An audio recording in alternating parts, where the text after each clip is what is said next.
नमस्कार मित्रों, आज हम नचिकेता की कहानी लेकर उपस्थित हैं। आज की कहानी है मृत्यु पर विजय की अमिट गाथा। मित्रों, यमराज को मृत्यु का देवता माना जाता है। कहते हैं यमलोक की शासन व्यवस्था यमदेव ही देखते हैं। यमलोक की चर्चा होते ही मृत्यु का स्मरण स्वयमेव ही होने लगता है।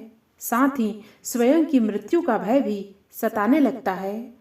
परंतु सत्य को भला कौन भयभीत कर सकता है? सत्य तो स्वमेव सच्चित आनंद स्वरूप है। सत्य को ईश्वर का ही रूप माना गया है। इसलिए सत्य पर चलने वाले व्यक्ति की अंततः जीत ही होती है। जैसा कि कहा गया है, सत्यमेव जयते।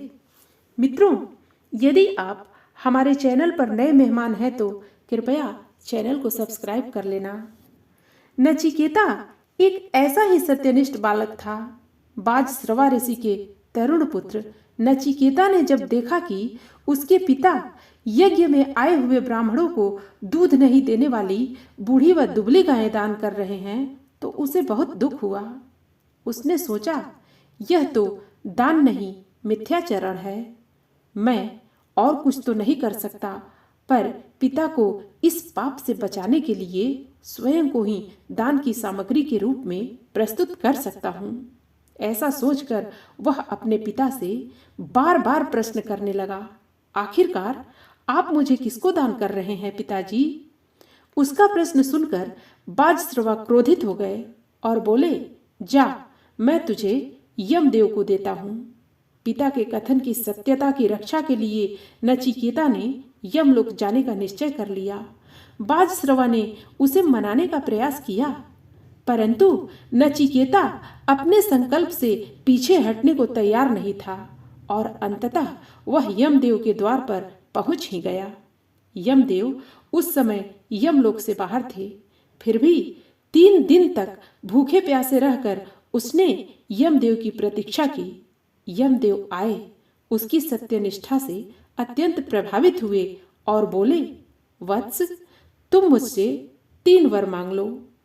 पहले 2 वर मांगते हुए नचिकेता बोला, भगवान, मेरे पिताजी का क्रोध शांत हो, वे मुझे पूर्व की भांति प्रेम करें एवं उन पर उनके द्वारा किए गए दुष्कृत्य का पाप न लगे।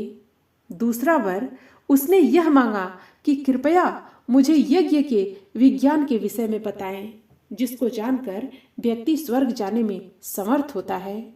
यमदेव ने तथावस्तु कहा। तीसरे वर के रूप में नचिकेता ने मांगा, भगवान, मुझे मृत्यु और आत्मा का ज्ञान दीजिए। एक तरुण बालक के मुख से ऐसा सुनकर यमदेव भी अचंभित रह गए। यम ने इस आखिरी वर को टालने की भरपूर कोशिश की और नचिकेता को मृत्यु रहस्य और आत्मज्ञान के बदले संसार के सारे सुख ऐश्वर्य देने का प्रलोभन दिया, पर नचिकेता को तो आत्मज्ञान ही चाहिए था। इससे कम उसे कुछ भी मंजूर न था। उसने भी पीछे न हटने की हठ ठान ली। उसकी सत्यनिष्ठा के सामने यमदेव को भी झुकना ही पड़ा। यह प्रलोभन भी यमदेव द्वारा नचिकेता की एक कठिन परीक्षा थी, जिसमें वह उत्तीर्ण हुआ। मृत्यु और आत्मा के रहस्य को समझाते हुए यमदेव नचिकेता से बोले, वत्स, मनुष्य का शरीर ब्रह्मा की नगरी है। आत्मा के रूप में परमात्मा इसी ब्रह्मा नगरी में मनुष्य के हृदय में रहते हैं। अपनी आत्मा के परमात्म रूप ब्रह्मा रूप का ध्यान करने से व्यक्ति जन्म व मृत्यु के बंधन से मुक्त हो जाता है। शरीर के मरने पर भी आत्मा का नाश नहीं होता, क्योंकि यह आत्मा शाश्वत, सनातन, पुरातन व अजर अमर है। परमात्मा का वास क्या सचमुच मनुष्य के हृदय में होता है भगवान? नचिकेता ने पूछा। हाँ वत्स, मनुष्य का हृदय ब्रह्मा को पाने का स्थान माना जाता है, क्योंकि आत्मा का निवास स्थान मनुष्य का हृदय है। आत्मा परमात्मा का ही स्वरूप होने के कारण परमात्मा का निवास स्थान भी है।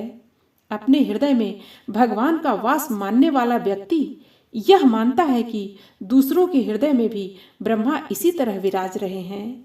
इसलिए वह दूसरों को दुख पीड़ा नहीं देता, किसी से घृणा नहीं करता।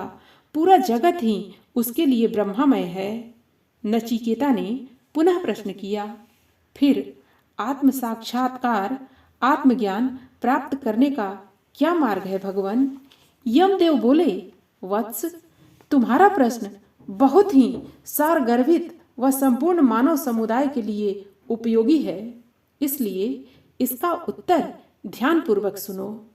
हम अपनी इंद्रियों के माध्यम से जागतिक विषयों के भोग में सुख पाते हैं, परंतु जिसे आत्म साक्षात्कार, आत्मज्ञान की इच्छा हो, उसे विभिन्न योग साधनाओं के माध्यम से अपनी इंद्रियों को विषय भोगों से हटाने का बार बार अभ्यास करना चाहिए। बार बार के अभ्यास से इंद्रियां विषय भोगों से मुक्त हो जाती हैं। चित्त की चंचलता सदा के लिए समाप्त हो जाती है।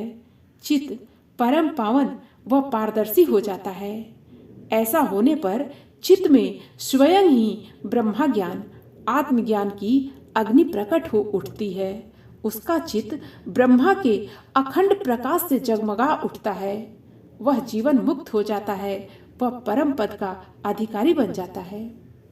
एक सच्चे शिष्य की भांति नचिकेता बड़े ध्यान से यमदेव की बातें सुन रहा था। पूर्व जन्मों की तप साधना से उसका चित्त पहले ही धुल चुका था।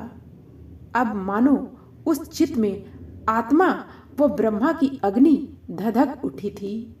हर्षित होकर वह अपने घर लौटा। उसे देखते ही उसके पिता ने उसे अपनी गोद में ले लिया। पुत्र की सत्यनिष्ठा और आत्मज्ञान पाने की उत्कंठा देखकर वह अब उसके आत्मज्ञान प्राप्त कर लेने पर वे स्वयं भी आत्मविभोर थे, आह्लादित थे, आनंदित थे। नचिकेता अपने बालपन में ही ऋषि बन चुके थे। मित्रों, कहानी आपको कैसी लगी? आप अपने कमेंट्स के द्वारा हमें अवश्य बताना। कहानी पसंद आने पर वीडियो को लाइक और शेयर करना।